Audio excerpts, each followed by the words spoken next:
Assalamualaikum warahmatullahi wabarakatuh.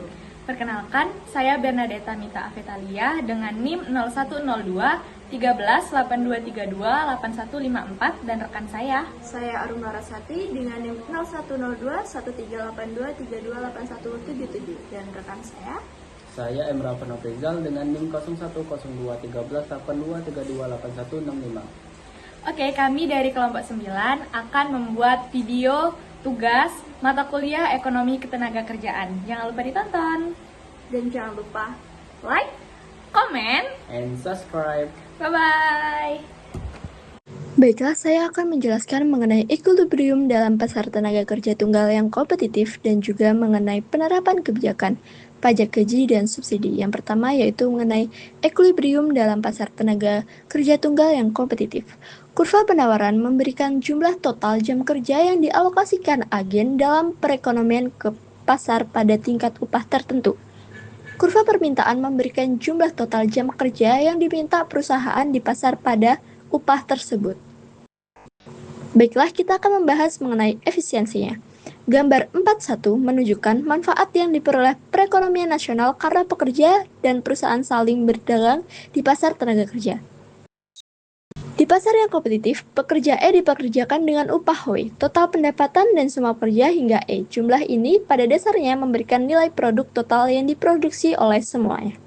Setiap pekerja menerima upah sebesar W, perusahaan yang kita sebut surplus produsen, diberikan oleh luas segitiga P1. Baiklah, kita akan membahas lebih lanjut mengenai kurvanya. Pada garis X yaitu garis pekerja, sedangkan garis Y merupakan garis upah atau dengan satuan dolar. Baik, di sini terdapat dua garis yaitu garis surplus dan juga demand. Kita akan membahas terlebih dahulu garis demand atau permintaan. Permintaan ini bersifat negatif. Mengapa demikian? Karena semakin perusahaan tersebut menawarkan upah atau gaji yang tinggi, maka mereka akan merekrut pekerja semakin rendah. Sedangkan garis S atau surplus atau penawaran bersifat positif. Mengapa demikian? Karena ketika perusahaan menawarkan upah yang lebih tinggi, maka banyak pekerja yang akan merekrut ke perusahaan tersebut. Baiklah, di sini terdapat dua area atau dua lokasi, yaitu P dan juga Q. Area P ini yaitu merupakan area surplus produsen atau keuntungan produsen. Keuntungan ini diperoleh ketika perusahaan berhasil menjual produknya di atas nilai produksi perusahaan tersebut. Sedangkan area Q merupakan surplus konsumen. Surplus konsumen atau keuntungan konsumen ini didapat ketika konsumen berhasil membeli barang dari perusahaan tersebut dengan harga yang lebih rendah yang ditawarkan oleh perusahaan tersebut. Dan titik keseimbangan perusahaan ini terdapat pada titik E atau titik hitam ini. Titik ini didapat ketika pasar tenaga kerja berada dalam keadaan stabil dengan jumlah pekerja yang diminta sama dengan jumlah pekerja yang ditawarkan. Grafik ini memberikan gambaran sederhana tentang interaksi antara permintaan dan penawaran dalam pasar tenaga kerja.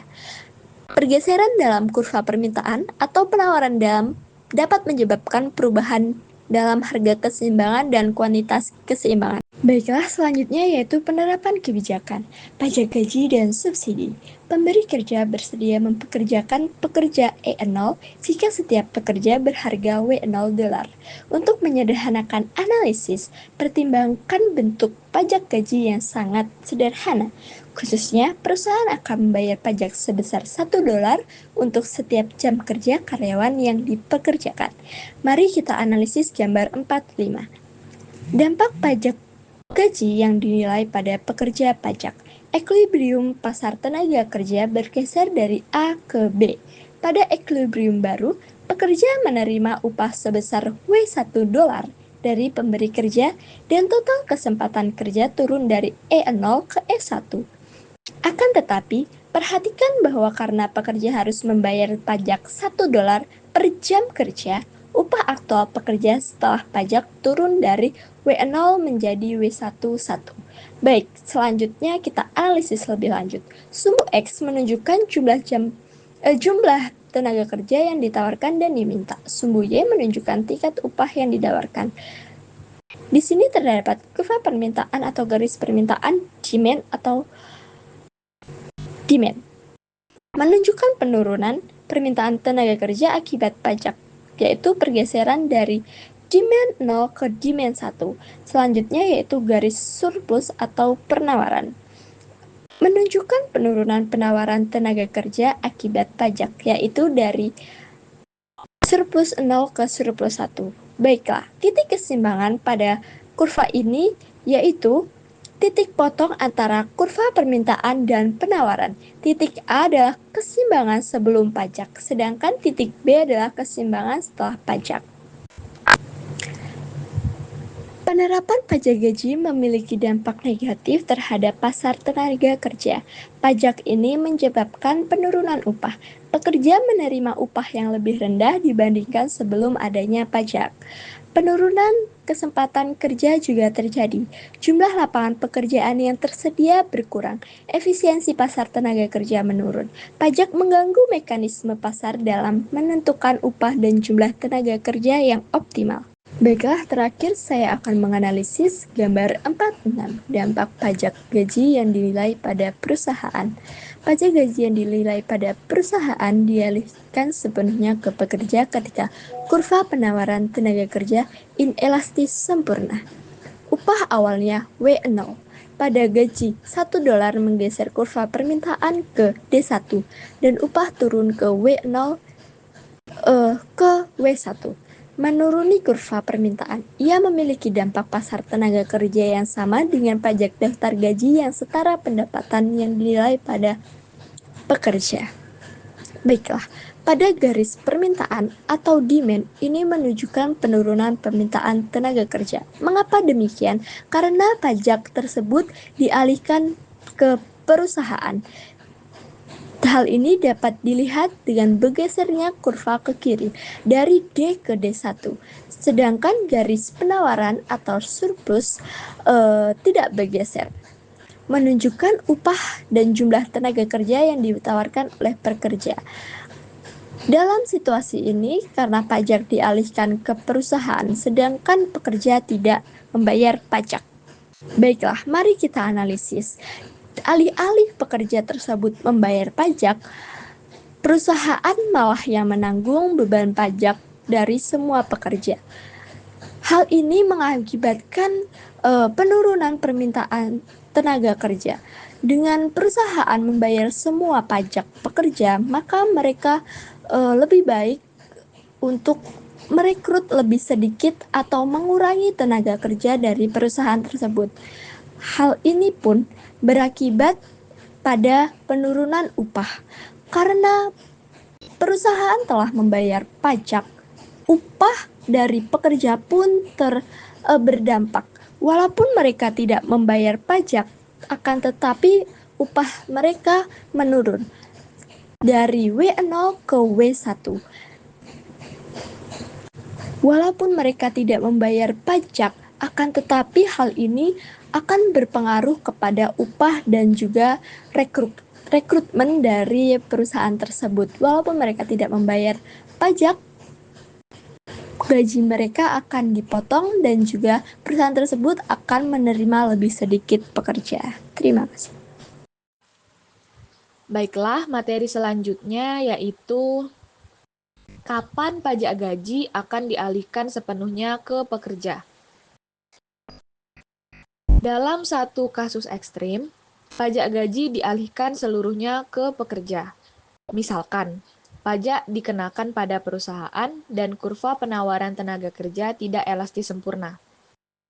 Seperti yang diilustrasikan pada gambar 46, sebanyak pekerja E0 dipekerjakan di pasar ini terlepas dari upahnya. Seperti sebelumnya, pengenaan pajak gaji menggeser kurva permintaan ke bawah sebesar $1. Sebelum pajak, upah ekuilibrium adalah W0.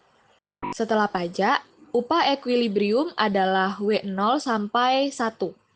Oleh karena itu, semakin inelastis kurva penawaran, semakin besar pula fraksi pajak gaji yang akhirnya dibayar pekerja. Baik, yang selanjutnya yaitu ada figur 47, deadweight loss dari payroll tax. Equilibrium kompetitif, pekerja E0 dipekerjakan dengan jumlah sebesar W0, segitiga P memberikan surplus produsen, dan Q memberikan surplus pekerja. Keuntungan total dari perdagangan sama dengan P tambah Q, dan pajak gaji mengurangi lapangan kerja menjadi E1. Menaikkan biaya perekrutan ke W total dan mengurangi gaji yang dibawa pulang pekerja ke W net. Segitiga P aksen memberikan surplus produsen, segitiga Q aksen memberikan surplus pekerja, dan persegi panjang T memberikan pendapatan pajak. Kerugian bersih masyarakat atau kerugian bobot mati diberikan oleh segitiga DL.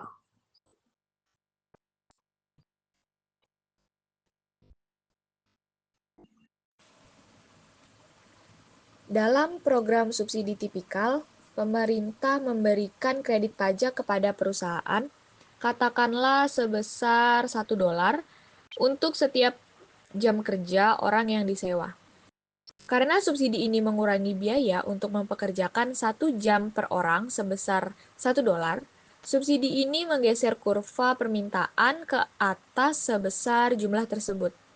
Seperti yang diilustrasikan pada kurva permintaan gambar 4.8, baru D1 memberikan harga yang bersedia dibayar perusahaan untuk mempekerjakan sejumlah pekerja tertentu setelah mereka memperhitungkan subsidi tenaga kerja.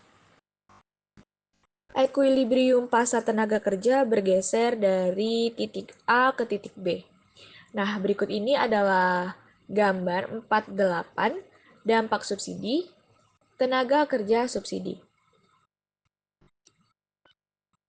Pada kurva, kerja sebesar $1 per pekerja yang dipekerjakan menggeser kurva permintaan ke atas, meningkatkan lapangan kerja.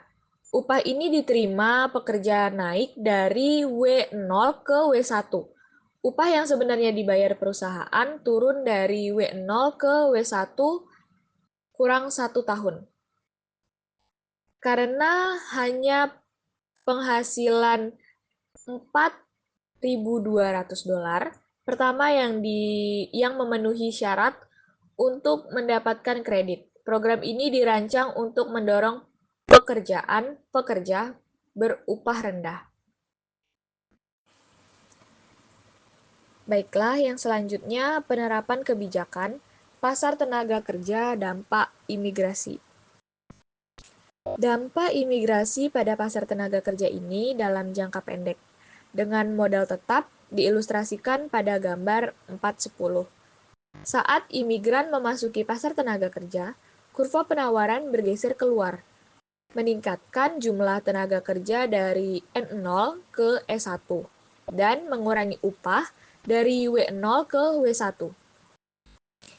Perhatikan bahwa lebih sedikit pekerja kelahiran pribumi yang mau bekerja dengan upah yang lebih rendah ini, sehingga pekerja pribumi justru turun dari N0 ke N1. Dalam arti tertentu, imigran mengambil pekerjaan dari penduduk asli dengan mengurangi upah penduduk asli yang meyakinkan beberapa pekerja pribumi bahwa tidak ada gunanya lagi bekerja. Oke, untuk selanjutnya saya akan menjelaskan tentang gambar 4.10 dampak imigrasi jangka pendek ketika imigran dan pribumi menjadi pengganti sempurna. Imigrasi meningkatkan produktivitas penduduk asli karena penduduk asli sekarang dapat berspesialisasi dalam tugas-tugas yang lebih sesuai dengan keterampilan mereka. Teori permintaan faktor dalam pasar tenaga kerja yang kompetitif menyiratkan bahwa harga modal atau yang sama dengan tingkat pengembalian modal diberikan oleh nilai produk marginal modal dan bahwa upah diberikan oleh nilai produk marginal tenaga kerja. Dan di sini saya akan menjelaskan dari kurva tersebut, imigrasi menggeser kurva penawaran. Akibatnya, upah turun dari W0 ke W1 dan total kesempatan kerja meningkat dari N0 ke E1.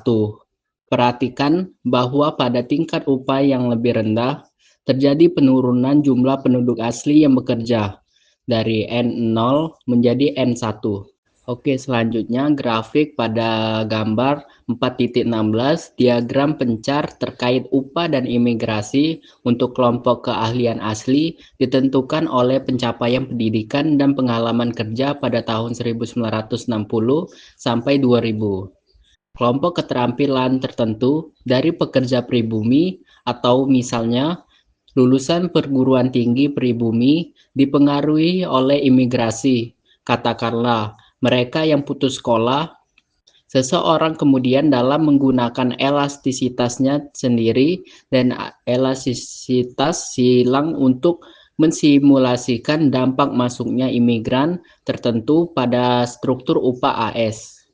Tabel 4.3 ini merangkum hasil dari studi berpengaruh yang menggunakan pendekatan struktural ini, bahwa setelah memperhitungkan semua efek silang dari pergeseran pasokan pada upah berbagai kelompok keterampilan, masuknya imigran tahun 1980 sampai 2000 menurunkan upah pekerja biasa.